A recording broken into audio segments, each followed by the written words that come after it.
everybody. There's a ton of new of you from my main channel, which is super awesome.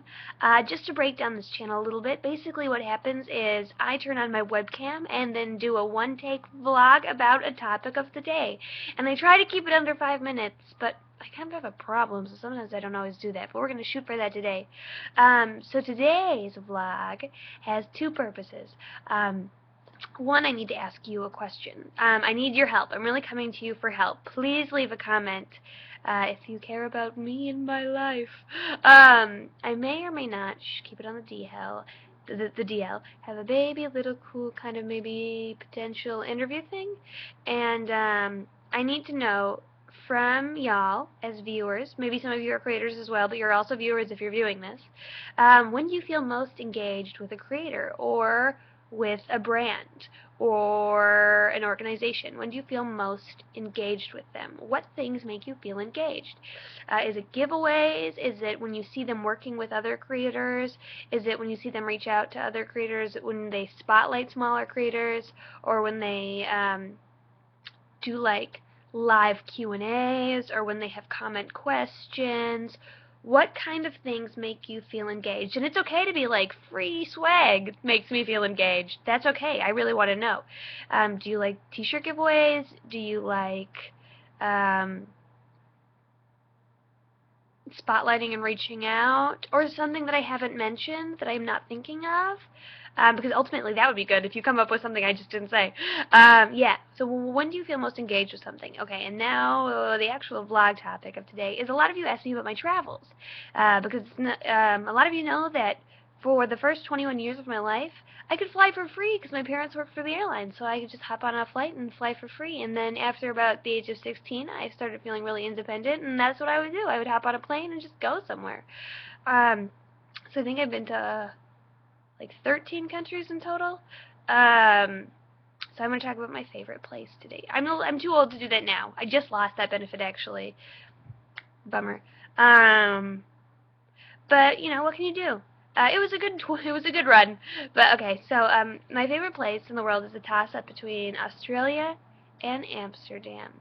But I was very young when I went to Australia. I think I was 14. But I was much older when I went to Amsterdam, so I think I really got to like run free and appreciate the city. So my favorite place is Amsterdam. And basically what happened is me and my friend Liz just like spontaneously decided to go to Amsterdam like in a couple days. We're like, do you want to go to Amsterdam in a couple days? And she was like, yeah. And we invited my friend Jevin, who lives across the country. So we all met in Schiphol in the airport in Amsterdam. And I remember when the plane touched down, we didn't really have any plans. We're just like, okay, there's a lot of windmills around. Let's do this. So we ended up finding a tiny youth hostel called Bob's Youth Hostel. It has free Wi-Fi. They only had one rule. I'm like reluctant to share the rule with you, but it was to not engage in the local activities before noon because people were eating their breakfast. And I was like, oh, what a weird rule. That would never be a rule in the U.S. It's so funny. But it was really cool. It was all graffiti, like all around. It was like underground. It was really teeny tiny, like hole in the wall. Everybody in the lobby had like a handlebar mustache and was like reading Samuel Beckett. And they had a movie night on Thursdays where we all like sat around and everybody would partake in the local activities. And then Ashley would drink Heineken because that's like the land of Heineken, and I was all about it. And there was a screening of the Darjeeling Limited just for all the hipsters, like the Dutch hipsters, in the lobby. And I don't know if you've seen the Darjeeling Limited, but it's the most artsy-fartsy movie in existence. It was just a really cool place. And then so you went upstairs, and there was like bunk beds upon bunk beds, and you told me to share it with all these people. There was only 2 showers, but they were kept pretty clean, and like it was a pretty good system. I never felt like gross or violated, and there were lockers. It was really community-esque though. Like it was neat. It's not like staying in a hotel, but I encourage you to stay in a hostel if you're with friends. If you're alone, don't do it. But if you're with friends and you're feeling adventurous, stay in a hostel. You make so many new friends. So many people like woke up and would be like, hey, be like, yeah, but where are you from? Be like, the States? They didn't talk like that at all. They had a Dutch accent, and they didn't talk like that. Anyway, and then they'd be like, want to go get a beer? And we'd be like, okay.